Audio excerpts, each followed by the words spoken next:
Did you know Abraham Lincoln was inducted into the National Wrestling Hall of Fame in 1992? Pretty cool, huh? Yeah, I guess. Do you like sports?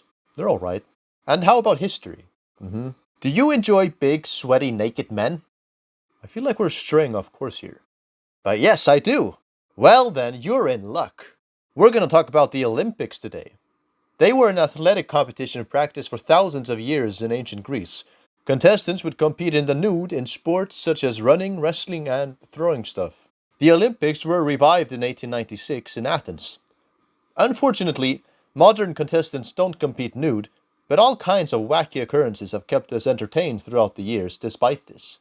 This was especially prevalent back in the early history of the modern games, back when they weren't as rigorous and the hosts were kind of just winging it a lot of the time.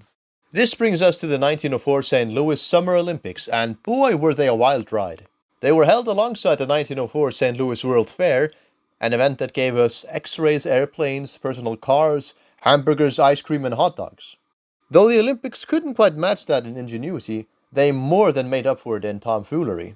First of all, parts of this tournament was something called anthropology games, which had so-called savages, which was basically hundreds of indigenous people from all over the world, compete in ethnic dances and mudslinging. Yeah. Moving on. Though there were genuine great sports moments at the event, such as George Iser, a gymnast with a wooden leg, winning 6 medals, the games are mostly remembered for the utterly bizarre marathon event. The organizers decided to start the race at 3 p.m. in summertime, in Missouri. This meant the 32 contestants had to deal with sweltering heat throughout.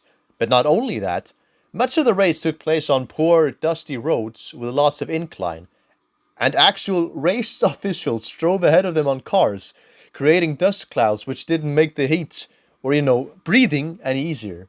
This is like if in the next Tour de France, the organizers deflated all the tires, glued duct tapes to the contestants' mouths, and sent them off to bike 400 kilometers of hills in Arctic gear. The marathon runners also had to deal with other traffic on the road, such as wagons and trains, and only 2 places to drink water along the way. Think this is all crazy?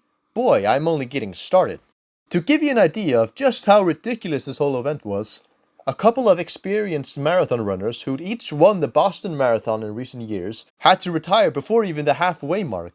The initial winner of the race was Fred Lors, a bricklayer who could only train at nights. But you'll notice I said initial, since it came out pretty quickly that he cheated. Only a short while into the race, Lors hitched a ride. You may have thought that those race officials driving ahead of them and suffocating the runners may have noticed something like that. But these are the same guys who purposely made water hard to come by to test the effects of dehydration, so we shouldn't expect too much of them. Anyways, Lors wasn't exactly hiding his cheating, waving to spectators and other runners from the car, only getting out shortly before the end when the car broke down and jogging to the finish line. It was found out that he cheated pretty quickly, and the mad lad claimed he was just trolling. Lors only got a short 1-year ban from competing since he never intended to go through with winning. And what did he do immediately after his ban ended? Why, he won the 1905 Boston Marathon. Due to old Fred's shenanigans, the actual winner of the race ended up being Thomas Hicks, but his journey wasn't too straightforward either. Only 10 miles from the finish and in the lead, he was getting pretty exhausted and had to be convinced by his trainers not to lay down. They then served him regular doses of strychnine mixed with brandy and egg whites. In case you didn't know, strychnine is a form of rat poison, which messes with your nervous system. In this first ever use of doping in the Olympics, Hicks hallucinated his way to the finish line, barely able to even walk, and damn near died, saved by doctors who were thankfully present. But hey, he won Olympic gold. This brings us to the adventures of Cuban postman Andarin Carvajal. Standing at only 5 feet tall, this brave hero gambled all his money away in New Orleans and had to hitchhike his way to the stadium, only arriving at the last minute. He was thus forced to run in street clothing. But this wasn't his only problem. Carvajal hadn't eaten in almost 2 days, which was not ideal heading into a marathon. When he asked the spectator if he could have some of his peaches, and was denied, Carvajal stole them and ran away. But this didn't suffice to satiate his hunger. So, when he came across an orchard, he allowed himself to feast on some apples. But karma caught up to him, as the apples turned out to be rotten. Carvajal got a violent stomachache and had to lie down and take a nap before he could struggle on. So, what became of this 5-foot postman, running on an empty stomach in street clothing, who got food poisoning and had to take a nap?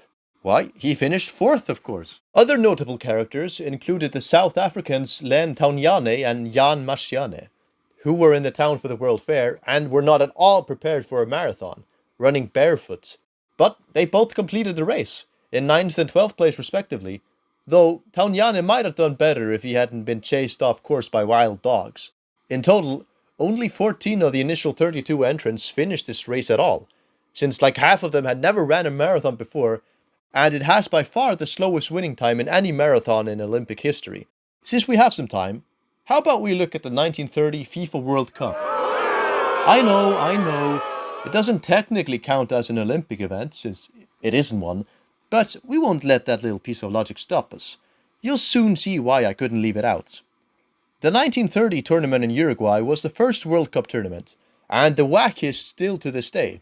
First of all, 13 teams took part, which is quite an awkward number for a tournament like this, as the Great Depression prevented more from taking part, and the Egyptian team missed their ship and couldn't make it. Alright, that's too bad, but what about the tournament itself? Well, a couple of the national team coaches also served as referees, for starters. Sure, they didn't officiate their own games, but still, talk about a conflict of interest. There were all kinds of scandalous referee calls in the tournament, such as one ref who straight up ended a match 6 minutes early, or another match in which the Bolivian coach and referee awarded 3 penalties in one game. In one match, when an American player had 4 of his teeth knocked out by the opposition, the American manager rushed out onto the pitch to confront the referee. But, like a skit taken straight from the Looney Tunes or something, he tripped and crushed a bottle of chloroform he had in his pocket, with its fumes knocking him out. Hosts Uruguay eventually won the tournament, but on the journey home, Romanian player Alfred Ferraru fell ill and had to get treatment in a hospital in Italy, with his teammates continuing on home without him. Rumors then spread that he had died, which was so convincing that his mother planned a funeral and everything. But lo and behold, on the day of the wake, Ferraro strolled right in none the wiser, his mother fainting right there on the spot. So, those were 2 rather bizarre sporting events from back in the day. I love sports, but if these stories show us anything, it's that, no matter how entertaining they are, sometimes what we really need is just a bit of good old-fashioned monkey business.